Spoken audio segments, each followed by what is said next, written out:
और 9 साल का क्योंकि जश्न मोदी सरकार बना रही है, तो जरूरी है कि आईना भी दिखाया जाता रहे।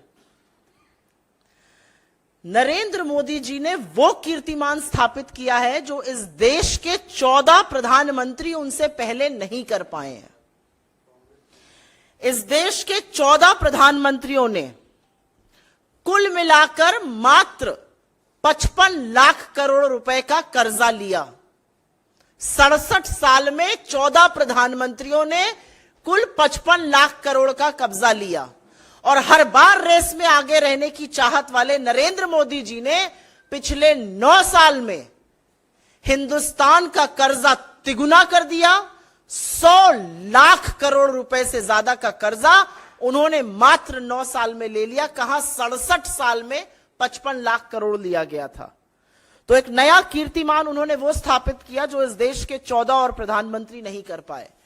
सिंपल तौर पे बता दूं, अगर इस समय, इस वक्त, इस सेकंड पर एक बच्चा इस देश में पैदा हो रहा है तो उसके सिर पर भी 1,20,000 रुपए का कर्जा लादने का काम मोदी सरकार ने पिछले 9 साल में किया है। और अगर और सिंपली बोलने पर आ जाऊं तो हर सेकंड इस सरकार ने 4 लाख रुपए का कर्जा लिया है, हर मिनट पर लगभग 2.5 करोड़ का लिया है, हर घंटे पर 144 करोड़ का कर्जा लिया है, 3,456 करोड़ का कर्जा हर दिन लिया है, हर महीने 1 लाख करोड़ से ज्यादा, और हर साल लगभग 12.5 लाख करोड़ का कर्जा लिया है। इसीलिए 9 सालों में 100 लाख करोड़ से ज्यादा का कर्जा लेने का कीर्तिमान और इस देश के लोगों पर कर्जा के बोझ तले उनको दबाने का कीर्तिमान नरेंद्र मोदी जी ने स्थापित किया है। आप इनसे कोई भी सवाल पूछिए, बाकी देशों की बात करते हैं तो उस पर भी आईना दिखाना जरूरी है। भारत का डेट टू जीडीपी रेशियो, मतलब कर्ज और जीडीपी का जो अनुपात होता है, जो रेशियो होता है, वो 84% पर है इस समय। और हमारे तरह की जो इमर्जिंग मार्केट इकोनॉमीज हैं या प्रगतिशील डेवलपिंग इकोनॉमीज जिनको कहते हैं, उनका औसतन ये रेशियो 64.5% पे है। हमारा 84% पर है, उनका 64.5% पे है, 64.5% पर। एक समस्या और भी है, जब आपका ऋण 155 लाख करोड़ हो जाता है तो उस पर आपको ब्याज भी चुकाना पड़ता है। हर साल 11 लाख करोड़ तो सिर्फ ब्याज चुकाने में, मतलब इंटरेस्ट पेमेंट में दिया जा रहा है। 11 लाख करोड़। उससे कितने आईआईटीज, कितने एम्स बन सकते हैं, कितने लोगों का इलाज हो सकता है, कितने बच्चे कुपोषित होने से बच सकते हैं, कितनी मिड डे स्कीम्स चल सकती हैं, इसका अनुमान ही नहीं लगाया जा सकता है। 11 लाख करोड़ सिर्फ इस डेट की सर्विसिंग में, जिसको इंटरेस्ट पेमेंट कहते हैं, होता है। लेकिन एक बहुत भयावह चीज हो रही है। सीएजी की रिपोर्ट, यह हमारी रिपोर्ट नहीं है, यह सीएजी की रिपोर्ट है, और सीएजी की रिपोर्ट यह साफ तौर से कहती है कि 2020 में ही हमारी जो ऋण स्थिरता थी, जिसको डेट स्टेबिलिटी कहते हैं, वो नेगेटिव में जा चुकी थी। और तब डेट टू जीडीपी रेशियो, तब ऋण और जीडीपी का अनुपात मात्र 52% था। अब वो 84% है। तो हमारी डेट रीपेमेंट की, कर्जे को पाटने की क्षमता पर भी सवाल उठाया जा रहा है। यह भयावह स्थिति हो रही है। एक और बड़ा सवाल है, और यह बड़ा सवाल हम सबके मन में आना चाहिए, क्योंकि सरकार आपको खर्रे बताने लगती है। हां, हमने कर्जा लिया, हमने 80 करोड़ लोगों को फ्री का राशन दिया। इसका फायदा किसको हो रहा है? क्या इसका फायदा गरीब को हो रहा है? क्या इसका फायदा मध्यम वर्ग को हो रहा है? क्या इसका फायदा निम्न मध्यम वर्ग को, आम आदमी को, युवा को, स्टूडेंट को हो रहा है? आप सुनकर भौचक्के रह जाएंगे कि ये जो इतना बड़ा बड़ा कर्जा उठाया जा रहा है, हमें और आपको कर्जे के तले दबाया जा रहा है, इसका फायदा न गरीब को है, न मध्यम वर्ग को है। इसका फायदा सिर्फ और सिर्फ पूंजीपतियों को है। इस कर्जा लेने के दौरान 23 करोड़ लोग गरीबी की सीमा रेखा से नीचे चले गए। 83% लोगों की आय कम हुई। 11,000 से ज्यादा तो लघु मध्यम उद्योग, जिनको एमएसएमई कहा जाता है, वो पिछले साल ही बंद हो गए। लेकिन जो अरबपतियों की संख्या 2020 में 102 पर थी, वो जरूर बढ़ के 166 पर पहुंच गई। तो इसका फायदा भी सिर्फ और सिर्फ धन्ना सेठों को, अमीरों को और मोदी जी के परम प्रिय मित्रों को हो रहा है। अब दूसरा सवाल उठता है, ठीक है उनको फायदा हो रहा है, भाई वो तो part of India growth story है। अगर मोदी जी की सुन लीजिए, हमारा आपका क्या योगदान है, हम कुछ नहीं करते हैं, वो 10% लोग बहुत कुछ करते हैं। लेकिन सत्य उससे विपरीत है, क्योंकि ना वो भारत की विकास दर में अपना योगदान दे रहे हैं, ना टैक्स दे रहे हैं उतना। टैक्स वसूली हमसे, आपसे, गरीबों से, निम्न मध्यम वर्ग से करी जा रही है, कर्जा हमारे ऊपर लादा जा रहा है और सारा का सारा लाभ पूंजीपतियों को मिल रहा है। और इसीलिए जो दूसरा एक मुद्दा है पिछले 9 सालों का, एक तो है कि कर्जा तिगुना कर दिया, 100 लाख करोड़ का कर्जा उठा लिया 9 सालों में, और दूसरा एक है जो ये कहेंगे और कहते कहते थकते नहीं है, टैक्स कलेक्शन भी तिगुना हो गया, टैक्स कलेक्शन भी तिगुना हो गया। इससे ज्यादा वाहियात, इससे ज्यादा बड़ा कुतर्क और इससे ज्यादा नैतिक दिवालियापन का कोई और बयान और शर्मिंदगी का ये सरकार दे नहीं सकती है, क्योंकि इसकी भी असलियत सुन लीजिए, और ये असलियत सुननी और समझनी दोनों जरूरी है। जो भयावह आर्थिक असमानता है इस देश में, उसका नतीजा है कि जो सबसे निचला 50% इस देश का तबका है, अगर इस देश की आबादी को 2 हिस्सों में बांट दिया जाए, 50% अमीर और 50% सबसे निचला तबका, तो जो 50% सबसे निचला तबका है वो जीएसटी कलेक्शन का 64% पैसा दे रहा है। सबसे गरीब 50% जीएसटी का 2/3 से ज्यादा पैसा दे रहा है, 64%। मध्यम वर्ग 40% जीएसटी का पैसा दे रहा है। लेकिन क्या आप यह सुनकर भौचक्के रह जाएंगे कि जो 10% लोग जिनके हाथ में हिंदुस्तान के 80% संसाधन और संपत्ति है, वो मात्र 3 से 4% समूचे जीएसटी कलेक्शन का पैसा दे रहे हैं। सबसे गरीब 50% इस देश की जनता सारे जीएसटी का 64% दे रही है। उनके पास इस देश की मात्र 3% संपत्ति है, और जिन 10% की इस देश की 80% संपत्ति पर कब्जा करके बैठे हैं, वो मात्र 3% जीएसटी कलेक्शन का दे रहे हैं। क्योंकि एक बात साफ है, और ये पानी की तरह साफ है, कि आटा, दही, दवाई, पढ़ाई, इन सब पर जीएसटी लगाकर जो वसूली सरकार कर रही है, उसका खामियाजा तो गरीब आदमी को भुगतना पड़ रहा है, उसका खामियाजा तो मिडिल क्लास को भुगतना पड़ रहा है। धन्ना सेठ तो सब मस्त है, लेकिन सरकार सब कुछ जानते बूझते हुए भी सिर्फ और सिर्फ छुपाने पर तथ्यों को तुली हुई है। ये सारी चीजें कोई आइसोलेशन में नहीं हो रही हैं। इन सारी चीजों का अर्थव्यवस्था पे प्रभाव पड़ रहा है। हिंदुस्तान की अर्थव्यवस्था का सबसे इंपॉर्टेंट जो पार्ट है वो कंजम्पशन, मतलब उपभोग होता है।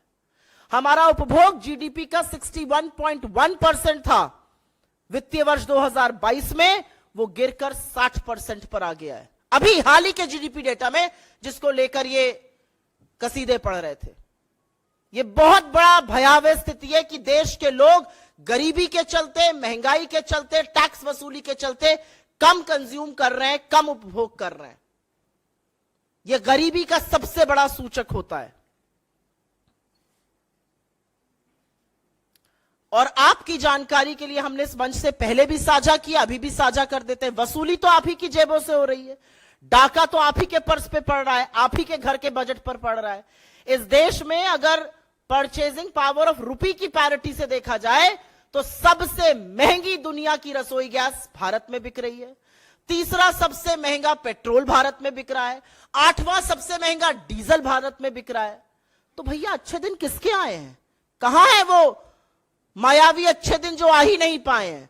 कर्जे के तले हम दबे हैं, उपभोग हम कम कर रहे हैं, महंगाई से हम त्रस्त हैं, लगातार पेट्रोल, डीजल, एलपीजी के दामों को बढ़ाया जा रहा है। और अंत में एक बात मैं ये जरूर कहूंगी कि ये कहनी जरूरी है कि जो टैक्स वसूली हो रही है, चाहे वो जीएसटी के थ्रू हो, चाहे वो एक्साइज ड्यूटी, फ्यूल के थ्रू हो, जहां पर आपको महंगा एलपीजी, महंगी पेट्रोल, महंगी डीजल, और डीजल के महंगे होते बाकी फल, फ्रूट, सब्जी जो सब महंगी है, उसका प्रभाव आम आदमी पर पड़ रहा है, उसका प्रभाव मोदी जी के मित्र मंडली पर नहीं पड़ रहा है, धन्ना सेठों पर नहीं पड़ रहा है। और इसीलिए अंत में हम यह जरूर कहना चाहते हैं कि गुजरात के मुख्यमंत्री रहते हुए बड़ी बड़ी बातें करते थे मान्यवर। बातें तो ऐसी करते थे कि दिल्ली में बैठी हुई एक इनकॉम्पिटेंट करप्ट सरकार है। वो अलंकार, वो नाकामी के, वो निकम्मेपन के, वो भ्रष्टाचार के अलंकार अब मोदी सरकार से ज्यादा अलंकृत किसी को नहीं करते हैं। और इसीलिए हम इस मंच से मांग करते हैं कि इस देश को कर्जे के तरह दबाने के लिए, इस देश में टैक्स वसूली के चलते, इस देश में जो आर्थिक असमानता बढ़ी है, जो अर्थव्यवस्था पूरी तरह से ध्वस्त हो चुकी है, जो ना आप सुर्खियों से ठीक कर सकते हैं, ना आप व्हाट्सएप फॉरवर्ड से ठीक कर सकते हैं, उसको ठीक करने के लिए तो आपको आर्थिक प्रबंधन पर ध्यान देना होगा।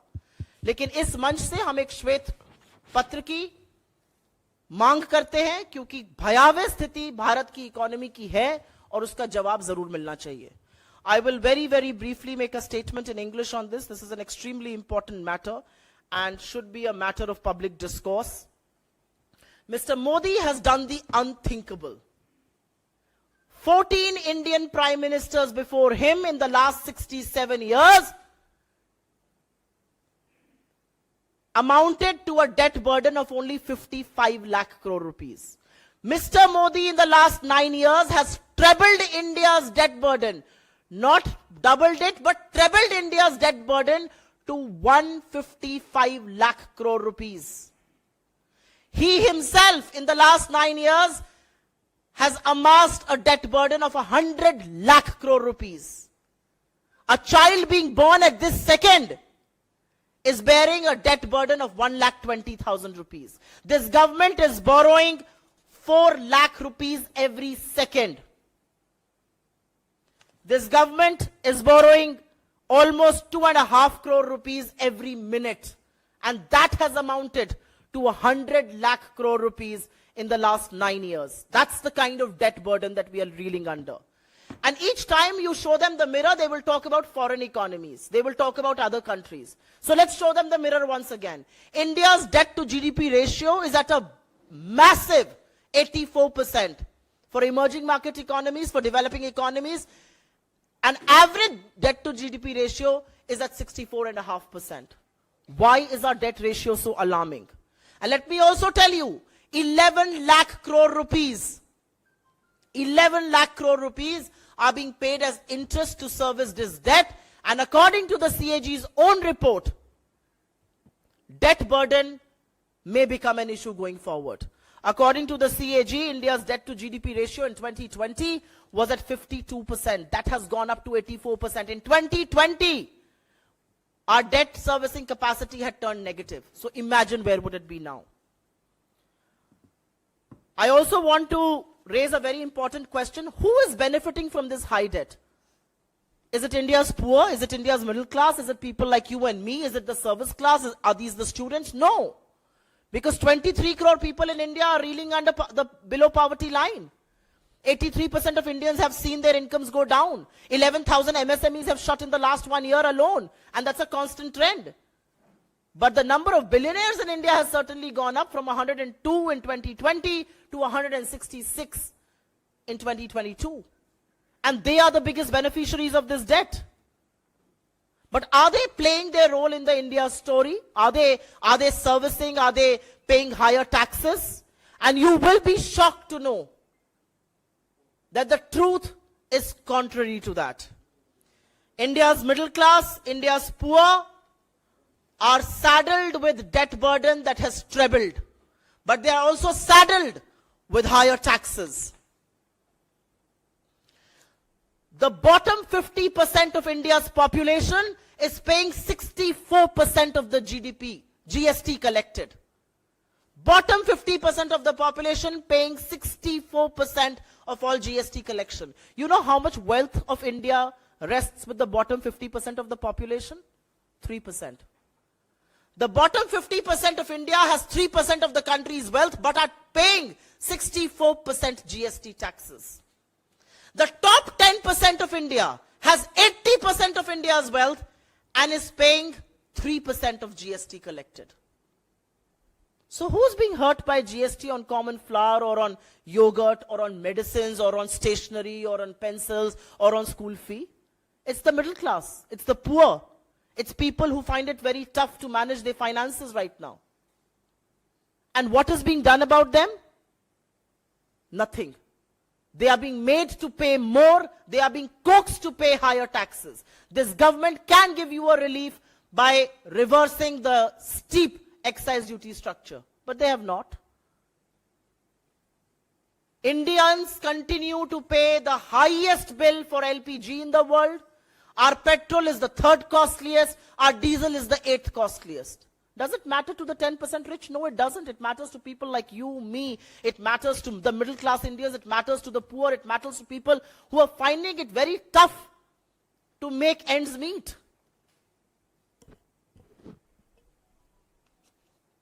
The only thing that we say from this platform is that Mr. Modi, as Chief Minister of Gujarat, used to call the central government incompetent, inefficient, and corrupt. And I think those three adjectives fit the Modi government, and Mr. Modi no better than any other. Because economic mismanagement of this government has resulted in a ruined Indian economy. It has resulted in high prices. It has resulted in high inflation. It has resulted in high unemployment. And it has now resulted in massive debt burden that the country is facing. And so, I will only say that Indian economy cannot be managed by managing headlines. Indian economy can also not be managed by WhatsApp forwards. Indian economy will have to be managed by sound economic managers who don't want to hog the limelight, who want to do the work and fix the Indian economy and ensure that prosperity reaches every part of India. In the end, from this platform, we demand that a white paper be released on the Indian economy by the government, because the fault lines are only getting deeper.